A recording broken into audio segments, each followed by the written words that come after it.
Welcome to Washington Today on C-SPAN Radio for Thursday, September 21st, 2023. House Speaker Kevin McCarthy cancels House business for the rest of the week, including an originally expected weekend session, because of continued gridlock among Republicans trying to agree on a way forward to fund the federal government and avoid a shutdown starting October 1st.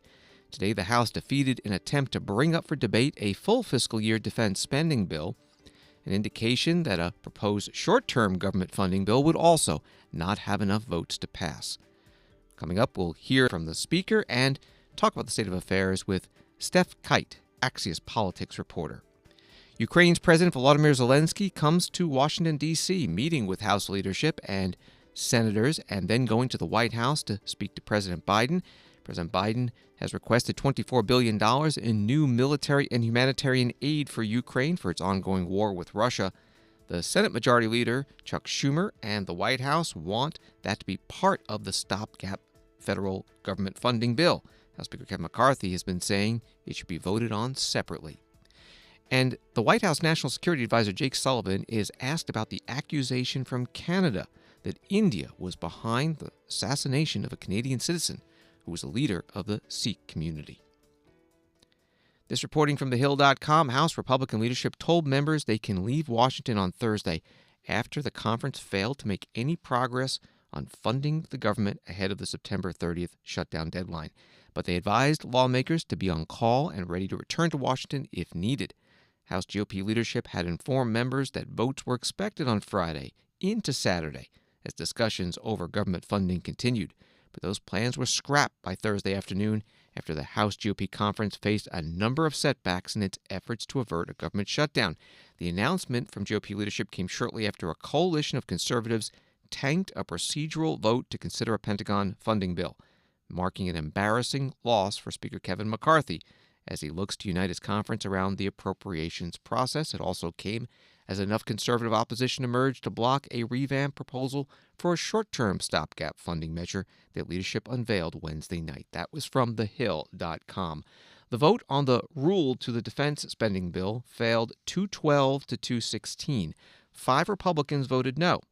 Marjorie Taylor Greene of Georgia, Dan Bishop of North Carolina, Andy Biggs of Arizona, Eli Crane of Arizona, and Matt Rosendale of Montana. A 6th Republican then changed his vote from yes to no for procedural reasons. It allowed him to call for a revote in the future. Here's what it sounded like on the House floor as the vote numbers were read, and then Congressman Tom Cole, Republican from Oklahoma, called for that revote. On this vote, the yeas are 212, the nays are 216. The resolution is not adopted. For what purpose does the gentleman from Oklahoma seek recognition? Mr. Speaker, I have a motion at the desk. The clerk will report the motion. Mr. Cole of Oklahoma moves to reconsider the vote on adoption of House Resolution 712. After the rule for the defense spending bill failed on the House floor, outside the chamber, Speaker Kevin McCarthy, Republican from California, asked by a reporter if he's frustrated. It's frustrating in the sense that I don't understand why anybody votes against bringing the idea and having the debate. And then you got all the amendments if you don't like the bill. This is a whole new concept of individuals that just want to burn the whole place down. It doesn't work. Look, I know it's an obstacle, but I find it as a challenge, and we're going to solve it. The latest now on the House Republican talks about government funding. Joining us on the phone is Stef Kight, politics reporter for Axios. Thanks for being on Washington Today. Speaker McCarthy put forth the new proposal Wednesday night to avoid a government shutdown, thought he had the Republican votes to pass it, and today the test vote on the procedural vote to start debate on the defense spending bill fails. What's the latest on trying to reach a deal? I mean, yes, we've seen yet again for more than, we've seen this over and over again. We think that Republicans are getting close to a deal even to just get through the House on a partisan basis, some kind of a solution to funding the government even in the short term. That fell apart once again at this point. Congress is heading home for the weekend, and we're expecting votes next week. But again, this is getting us closer and closer to that deadline, and we're really running out of time to the point where, we're hearing from many members of Congress that they feel like a shutdown of some kind is almost inevitable at this point. So how are they going to approach this next week? I mean, I think we're going to continue to see McCarthy try to, please these far-right members who have been demanding less, lower spending levels. They've been demanding no aid to Ukraine. They've been demanding border efforts to be included in any short-term package. And of course, there are a handful who are refusing to get behind any kind of a short-term stopgap measure here. So he's going to continue to navigate that. But we're also keeping an eye on whether McCarthy ends up feeling like he has to work with Democrats to kind of get something through here. He's made several efforts to please conservatives on the far right, but it seems that no matter what the solution is, no matter what the deal is, they're still not happy, and they're willing to not only vote against something on the floor, but even to vote against, the procedural rulemaking process that even starts, the official voting process. It really feels that they're still very far away from any kind of a resolution on this to get anything through the House, much less through the Senate, which is going to come with their own, requirements and needs to get it past that chamber. Has the speaker been asked whether he would work with Democrats? I mean, he has definitely been reached out to. We've heard from Democrats who have said, they're willing to work across the aisle and get something done. But the problem here is that, of course, if McCarthy does work with Democrats, he could be facing challenges to his speakership because of the rules that he signed off on earlier in the year to win his speakership. He would face threats from conservatives like Matt Gaetz, who have been feuding with the speaker since the beginning of this Congress. They could make an effort to oust McCarthy from the speakership. Of course, he has, kind of dared them to do so. But that's going to be an even more serious challenge, if he does end up working with Democrats. But at the end of the day, he can only try so many times to work with the far right flank of his own caucus before he's going to have to come up with an alternative idea and an alternative pathway forward. We're talking with Stef Kight from Axios. So if the handful of members of the Republican Party would not support a temporary government funding bill and want to move forward with the regular spending bills and try to get that lower spending level past the House, that means a dozen bills in a week. Is that possible? I mean, realistically, you look at the pace Congress has worked in the past, and it is extremely unlikely, if not impossible, for them to get that many bills through regular order within a week's time, which, of course, McCarthy was hoping to be able to pass some kind of a short-term measure to then provide more time for Congress to pass these individual bills. And we've seen, the Senate has already taken their action to move some bills forward, kind of, pushing the House to get going on those actual bills. But, that was really the reason for a CR, to give Congress more time to work on the more permanent bills, to work towards the budget cuts that many conservatives are aiming for. But at this point, it seems that we may be facing a government shutdown instead while Congress continues to work on these individual bills to fund various agencies. And finally, as the speaker has been negotiating and holding these test votes and losing the votes and going back and negotiating, other groups of House members have been putting forth other proposals. Is there any way for them to get votes on them?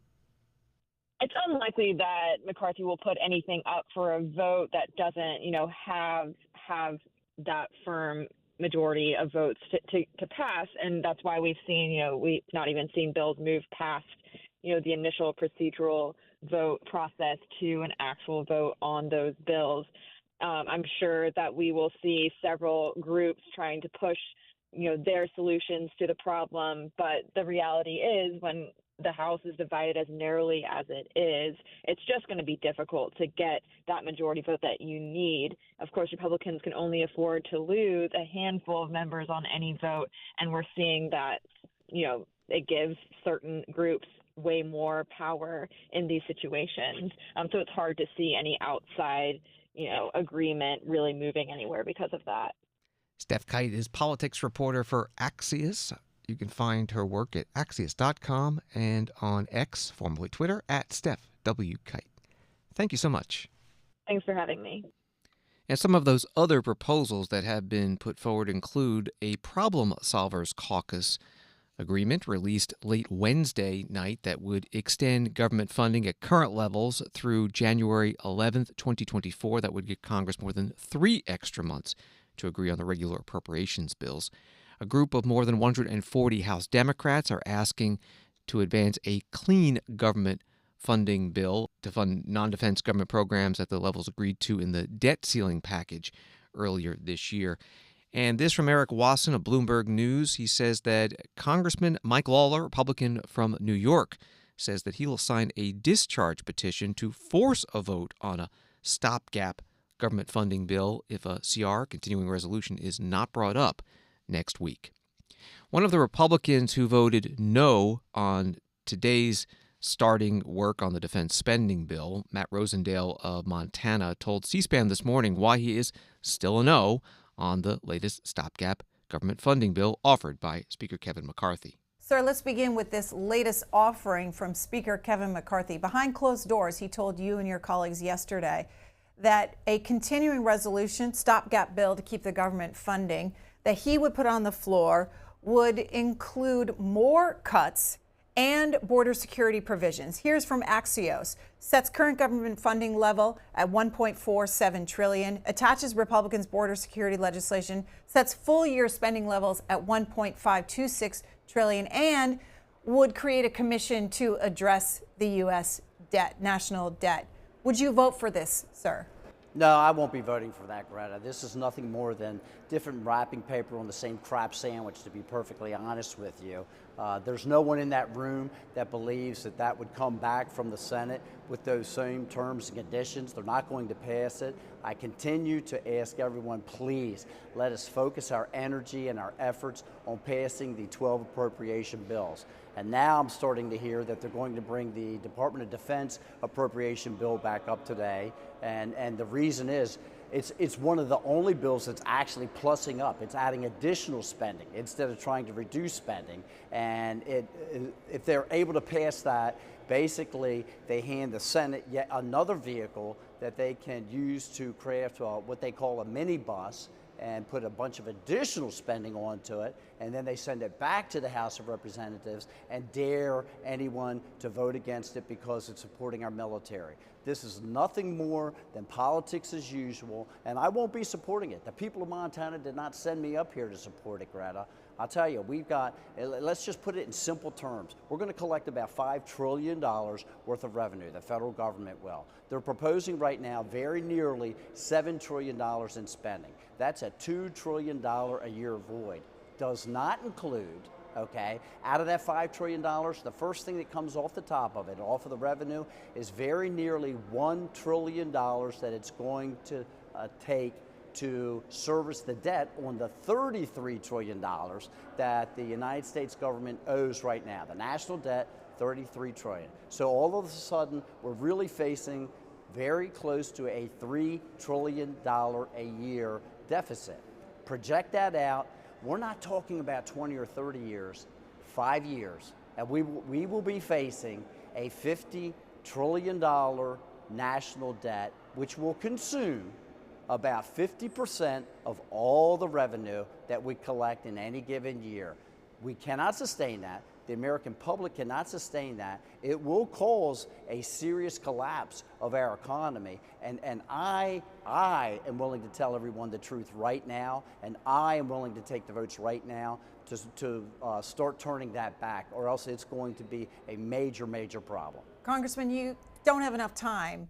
There's only 10 days left before a government shutdown to pass all 12 appropriations bills. So should the government shut down until you pass all 12 appropriations bills, which would take weeks? Okay, so when the government shuts down, first of all, you only have about 15% of it that actually shuts down. And all of the compensation is nothing more than deferred. Everyone will be compensated for the time that the government is not officially open, as they call it. But I'm telling you, we face a much, much, much larger crisis if we don't address this deficit spending. We've been talking about this for many years, but now the curve has gotten so steep, Greta, that it absolutely needs to be addressed now, or we're talking a 5-year time period. It's going to consume 50% of the revenue that we collect on any given year. Congressman Matt Rosendale, Republican from Montana, on C-SPAN's Washington Journal. The House Minority Leader Hakeem Jeffries at his news conference this morning was asked about government funding, short and long term, and the defeat this morning of the procedural vote on a defense spending bill on the House floor due to the no votes from 5 Republicans. We just saw the defense appropriations rule fail for the second time this week on the floor. What's your reaction to that chaos? House Republicans continue to be in the midst of a civil war. It's a civil war that is hurting the ability of the Congress to do the business of the American people and to solve problems on behalf of everyday Americans. And what's happening is that House Republicans continue to be held captive by the most extreme elements of their conference, and it's hurting the American people. And this is a serious matter. We are less than 8 days away from the government shutting down. Why are we in this position? It's because Republicans have chosen to walk away from a bipartisan agreement that they themselves negotiated. And more than 300 members of the United States House of Representatives support it, with a strong bipartisan majority in the Senate, signed into law by President Biden. Why are the American people facing down another manufactured GOP crisis? They need to end their civil war because it's hurting the American people. I'm not saying they all have to like each other, but we should be able to figure out a way to get the business of the American people done. Congressman Hakeem Jeffries, Democrat from New York, the minority leader, at a news conference today. The Republican conservatives who are demanding spending cuts want total fiscal year 2024 discretionary federal spending to be the same level as the amount in fiscal year 2022, $1.47 trillion. That's $120 billion less than the agreement reached a few months ago between Speaker Kevin McCarthy and President Joe Biden during the debate over how to raise the nation's debt ceiling. Congressman Chip Roy, Republican from Texas, a member of the Freedom Caucus, has been supporting the recent temporary government spending proposals from Speaker McCarthy that would cut some spending and also have southern border security, specifically a bill that the House has passed attached to it. Congressman Roy was on Fox News this morning talking about both issues. We should, as Republicans, send a strong message to the Senate that we're not going to advance funding of government without dealing with the border. And we had a proposal last week that would have said, hey, we're going to cut spending by 8%. We're going to attach H.R. 2. We're going to send a good Department of Defense funding bill over there that gets rid of the social engineering and jam it down their throats. Unfortunately, some of my colleagues didn't agree. We're trying to get there. Yesterday, we had a good conference meeting. Hopefully, we will come to some agreement and do that, because we got to highlight for the American people that it is Democrats who would rather risk shutting down the government rather than shutting down the border, which is what should happen. So you got guys like Ken Buck says, I'm not voting for it. Yeah, Matt Rosendale go, I told him not voting for a CR. Chip, you are as principled a conservative as there is in Washington. If you're there negotiating, knowing you're not getting everything you want, you have to get something to the Senate. Do they know that their majorities in the balance here? Well, look, these guys are friends of mine, and look, they are principled, trying to fight to move it as far as they can to cut spending. The American people agree with us on that. But in my view, we have to send a strong message to the Senate to set the negotiating. Yes. We also have to get to 218 votes to try to get the biggest win we can. And for me, getting significant cuts and border security like H.R. 2 would be a monumental win. Yesterday, some progress was made. We spent the last 2 days sitting in the bowels of the Capitol with whiteboards and looking up numbers. And, you know, we made a lot of progress getting agreement. I hope we'll get to 218, but I don't know that we're there yet. But we need to send something to the Senate, because it is very clear Democrats have no interest in making changes if we don't force them. It's our job as Republicans to unite and force them. Congressman Chip Roy, Republican from Texas, on Fox News. And again, the headline from today, Speaker Kevin McCarthy canceling House business for the rest of the week, telling members that they'll get ample notice should they need to return. The White House announced Wednesday the deployment of an additional 800 troops to the southern border, joining 2,500 state National Guard already there to do logistical and similar work, allowing more Customs and Border Protection agents and officers to focus on migrants. Press Secretary Karine Jean-Pierre getting a question about it today at her news conference. In addition to Eagle Pass, El Paso is also seeing a new influx as well. I understand your comments about being a broken immigration system, but the administration also took credit following the end of Title 42 for the drop in border crossing numbers. Is it now taking responsibility for the rise in numbers? So, I'm sorry. Go ahead, Gabe. I'm so sorry. Finish your picture. Yeah, and then secondly, you mentioned those 800 new troops that are going down to the border. Do you think that'll be enough? Look, it's on top of what we have done already in the past 2 years under this administration. Look, every year, as you know, Gabe, I know you follow this very closely, U.S. sees ebbs and flows of migrants arriving fueled by seasonal trends, as you know, and efforts of smugglers to encourage migration. That is something that we see over and over again. And so certainly that plays into this. And so, I understand your question, but here's the thing. As you know, the president has taken action upon action to try and deal with what is happening at the border. Historic action without the help of Congress. And so we have asked over and over again to do this in a bipartisan way, which is why the president, his first piece of legislation was to deal with the immigration system. And understanding how critical it was to do that. And so we have taken actions. We have taken multiple actions. But again, this happens. It ebbs and flows. That's what we see at the border for different trends, for different reasons. And so we think three important enforcement announcement yesterday. It's on top of what we've been able to do, and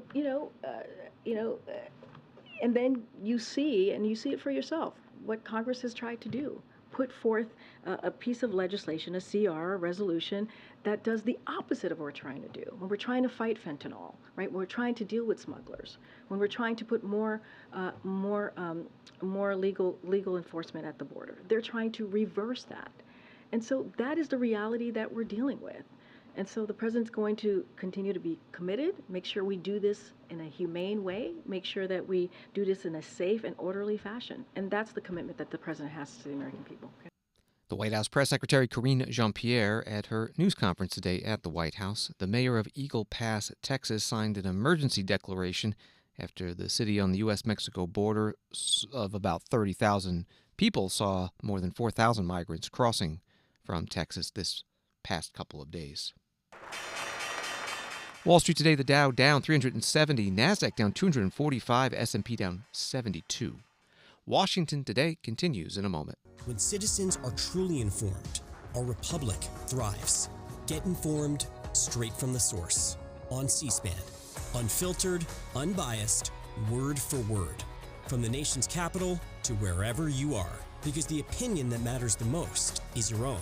This is what democracy looks like. C-SPAN, powered by cable.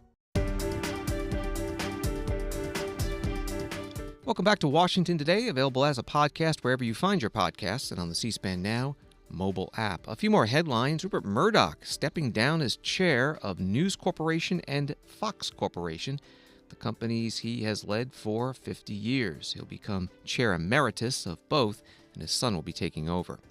And in the U.S. Senate, confirmation of General Randy George to be the new Army Chief of Staff. The vote was 96-1. The one no, Mike Lee, Republican from Utah. And confirmation of General Eric Smith to be Marine Corps Commandant. That was 96-0.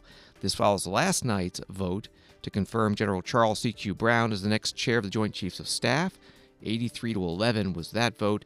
These are the fast-tracked exceptions to the hundreds of military nominations and promotions still on hold from Senator Tommy Tuberville, Republican from Alabama, who was protesting the Pentagon's policy dealing with abortion access for service members. Ukraine's President Volodymyr Zelensky spent the day in Washington, D.C., first meeting on Capitol Hill with a bipartisan group of U.S. House leaders, and then about 70 U.S. senators, and then over to the White House to meet with President Biden. President Biden has requested another $24 billion in U.S. military and humanitarian aid for Ukraine, for that country to continue to battle against the Russian military occupying parts of Ukraine. Washington Post writes, a year ago, President Zelensky faced a much different reception in Congress. Democrats controlled the House, and public support for funding the war effort in Ukraine was higher. As he stood to ask for more money and weapons before a joint meeting of Congress, President Zelensky was met with a packed House, members adorned in yellow and blue, standing in support with Ukraine. Now the Ukrainian president will return to Congress to a new speaker, facing rebellion on his right, who has yet to promise future aid to Ukraine and will have to balance his own political future against the future President Zelensky is hoping for his country. That's how the Washington Post puts it. President Zelensky walked into the meeting with the senators flanked by the two leaders, the Majority Leader Chuck Schumer, a Democrat, and Minority Leader Mitch McConnell, a Republican. Then after the meeting, President Zelensky spoke to reporters. President Zelensky, what did you tell lawmakers who don't want to fund your fight? We spoke about a lot of different questions. We were happy that senators, the Congress, White House, really United States, of course, first of all, people of America really support us. We supported from the first days of full-scale war and now together with us, and we spoke about everything, about support, about the situation on the battlefield, about our plans. I can't share with media all the details, but I think we had very strong dialogue with senators. What do you say to Vladimir Putin? What's your message to Vladimir Putin? Ukrainian President Volodymyr Zelensky in the U.S. Capitol hallway after that meeting with the senators. It was held in the old Senate chamber. And then back on the Senate floor, the Majority Leader Chuck Schumer talked about the session and U.S. aid for Ukraine. Earlier this morning, it was my distinct honor, along with Leader McConnell, to welcome Ukrainian President Zelensky to the United States.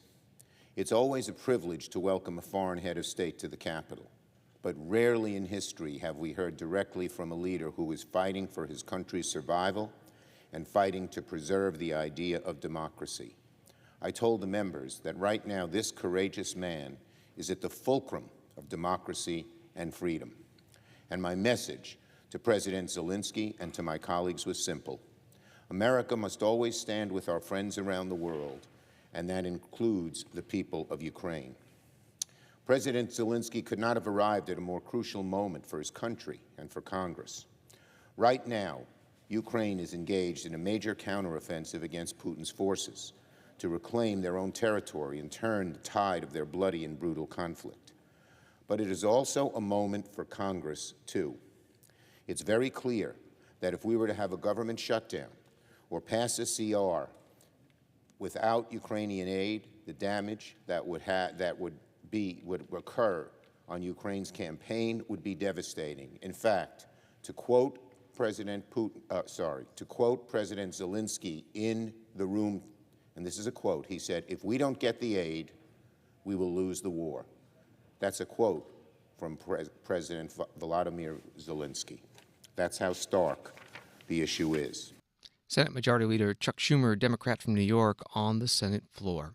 Senator Rand Paul, Republican from Kentucky, was asked earlier this week by TheHill.com if he would be going to the meeting today with President Zelensky.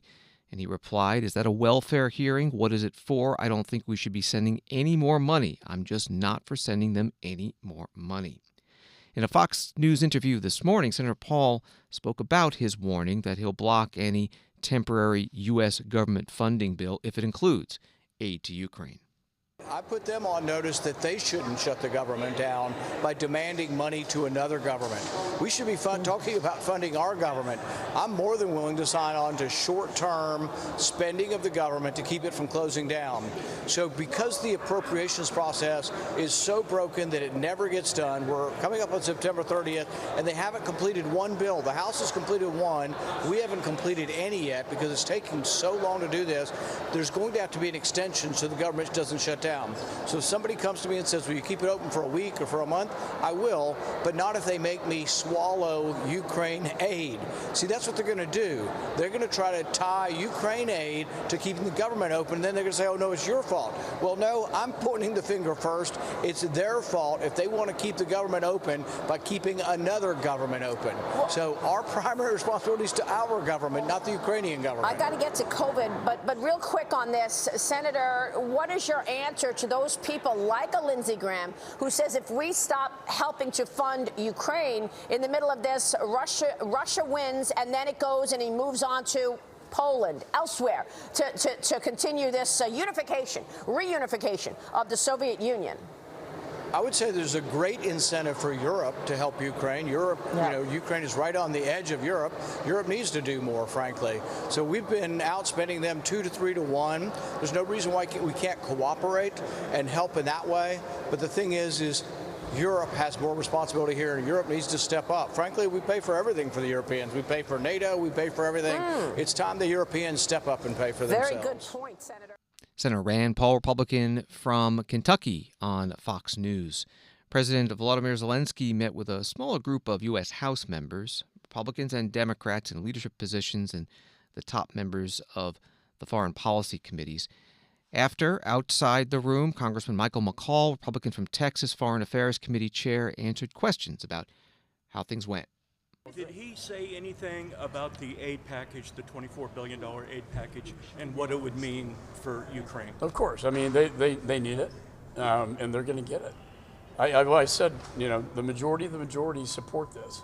I know there's some dissension on both sides, but I said a war of attrition is not going to win this. And that's what Putin wants, because he wants to break the will of the American people and the Europeans.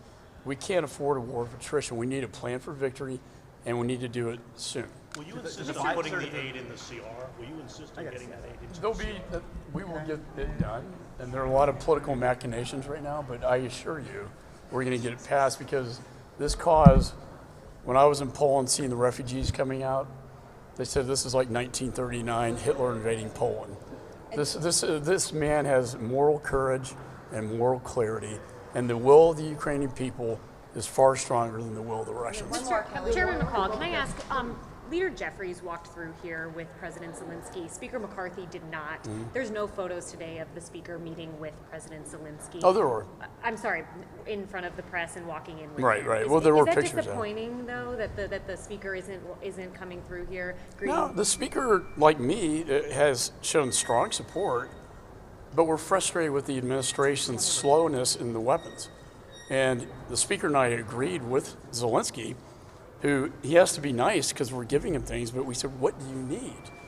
And, the takeaway with the speaker was you need to attack him, you need the F-16s, you need them a year ago, and it's taken too long. So we can write this into the supplemental, and that would be my intention. Can the speaker carry all the Republicans, though? Did McCarthy press him on accountability for the weapons? Yes, he did. He mentioned accountability, speed of weapons, and plan for victory. We need a plan for victory from this administration.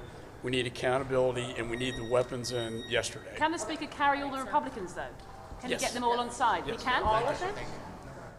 Congressman Michael McCaul, Republican from Texas, chair of the Foreign Affairs Committee, after the meeting between Ukrainian President Volodymyr Zelensky and bipartisan House leaders. Punchbowl News reports that House Speaker Kevin McCarthy said he declined a request from President Zelensky to address a joint meeting of Congress because of time constraints given the busy legislative week and because President Zelensky had already addressed Congress in his last visit.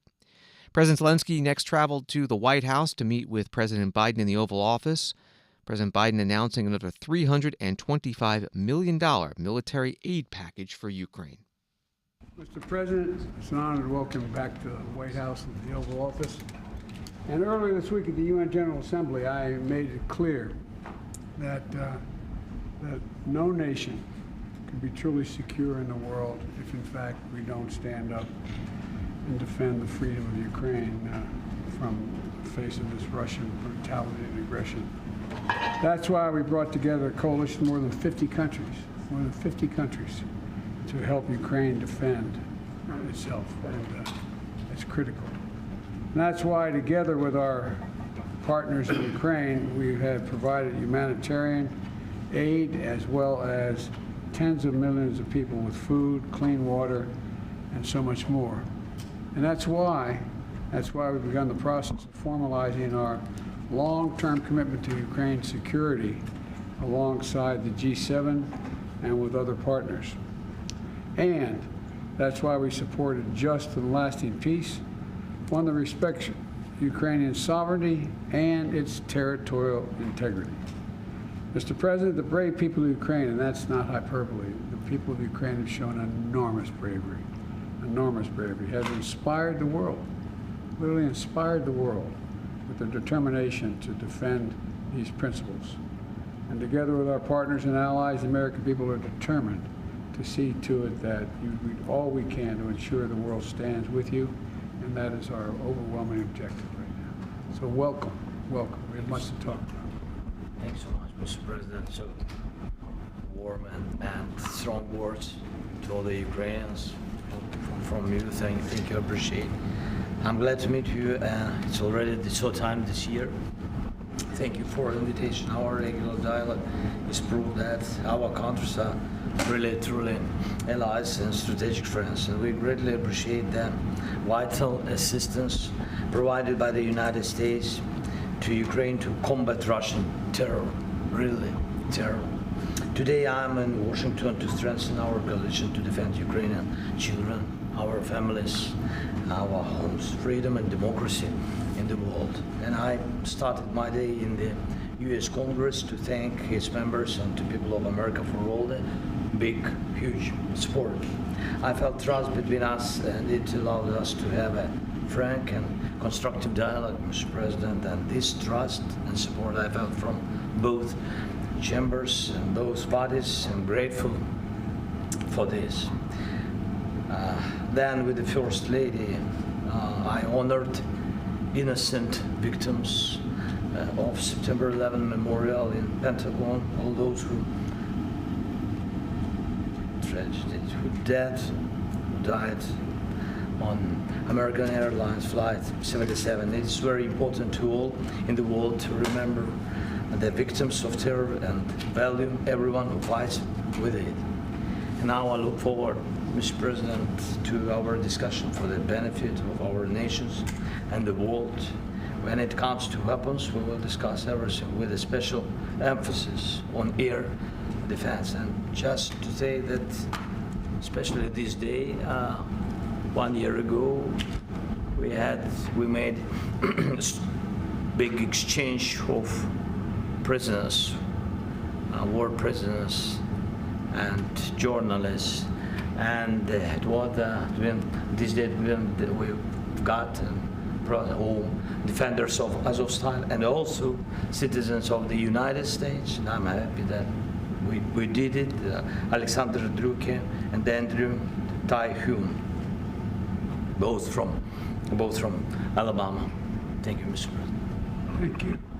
Thank you all very much. Mr. President, what's your message to Americans or against? Are you confident Congress will provide the funding for Ukraine? Mr. Zelensky, aren't you concerned that you're losing Poland over the Ukraine export dispute? Sir, that you're losing a friend?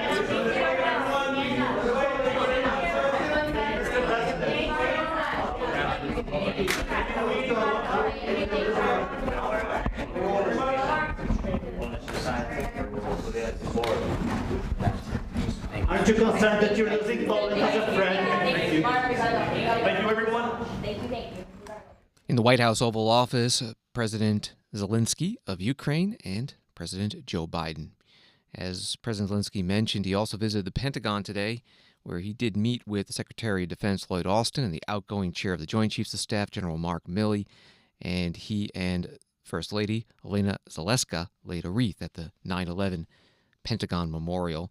And also, the Ukrainian First Lady took part in a discussion at Georgetown University. Story from Reuters: the United States is in touch with India and Canada after Ottawa said Indian government agents had links to the murder of a Sikh separatist leader in British Columbia. U.S. National Security Advisor Jake Sullivan said on Thursday. Canada said on Monday that it was actively pursuing credible allegations linking Indian government agents to the murder of Hardeep Singh Nijjar, 45 years old, outside a Sikh temple in June. That reporting from Reuters. The Indian government has strongly rejected the accusation that it was involved. Here's the question to National Security Advisor Jake Sullivan in the White House briefing room. Can you give us your sense of what's happening between Canada and India? India is fuming at a Canadian allegation that India was involved in the death of a Canadian citizen, a terrorist in India. Canada is saying that they have informed you about the proof they have about those allegations. What's the sense about it? As soon as we heard from the Canadian Prime Minister publicly about the allegations, we went out publicly ourselves and expressed our deep concern about them, our support for a law enforcement process to get to the bottom of exactly what happened and to ensure that the perpetrators are held accountable. I'm not going to get into the substance of private diplomatic conversations, but we are in constant contact with our Canadian counterparts. We are consulting with them closely. We support the efforts that they are undertaking in this investigation, and we have also been in touch with the Indian government as well. And I will leave it at that for today, only to say that I have seen in the press some efforts to try to drive a wedge between the United States and Canada on this issue, and I firmly reject the idea that there is a wedge between the U.S. and Canada. We have deep concerns about the allegations, and we would like to see this investigation carried forward and the perpetrators held to account. That is what the United States has stood for from the moment this emerged in public, and we will continue to stand for that until this fully plays its way out. White House National Security Advisor Jake Sullivan at the news conference today at the White House. Both Canada and India have expelled some of each other's diplomats in recent days over this issue, and today India has stopped all visa services for citizens of Canada. The Congressional Black Caucus Foundation is holding its 52nd annual legislative conference at the Washington, D.C. Convention Center. This year's theme is Securing Our Democracy, Protecting Our Freedoms, and Uplifting Our Culture. One of the speakers today was Congressman Stephen Horsford, Democrat from Nevada, chair of the Congressional Black Caucus. Democracy, to me, are the institutions, the cornerstones that are made up of our public schools that are being undermined and attacked, the effort to erase our history, particularly black history, to rewrite that history and to somehow infer that enslaved people benefited or were provided some type of skills training as a result. Democracy is the cornerstone of the free press, particularly the black press, that has provided critical information now and in the past to ensure that our community does not fall victim to misinformation and disinformation. It includes the cornerstone of our courts, which in the last administration and under Senate Majority Leader, now Minority Leader Mitch McConnell, they stacked the federal judiciary and the Supreme Court, and Donald Trump asked black people in the last election, what do you have to lose? And the Supreme Court answered that when they took away women's freedom to make their own health care decisions about their body and now deny access to students to go to college. And the cornerstone of democracy, to me, the most important is that which Representative John R. Lewis and others fought for, which is our fundamental right to vote. And we, as black people, understand the efforts over our history to suppress that right, to deny that right. And that is why today the Congressional Black Caucus, with the leadership of our members, are not just pushing for the reauthorization of the Voting Rights Act under John R. Lewis, but to make sure that every black person understands their power and their agency in this moment to hold the line, to defend our democracy, to protect our race, and to make sure the next generation is better off than our current generation. That is the moment that we are in, and that is why this annual legislative conference and this national town hall are so important. Congressman Stephen Horsford, Democrat from Nevada and chair of the Congressional Black Caucus at the Congressional Black Caucus Foundation annual legislative conference at the Washington, D.C. Convention Center today. Other speakers today included U.S. Senator Raphael Warnock, the first black senator in the history of Georgia, also Democrat, and New York Attorney General Letitia James, first black female attorney general in the history of New York State. And you can find the program at our video library at cspan.org. Also, as the conference continues, scheduled for Saturday at an awards dinner, President Joe Biden will speak and Vice President Kamala Harris. Kamala Harris is a former member of the CBC when she was a U.S. Senator from California.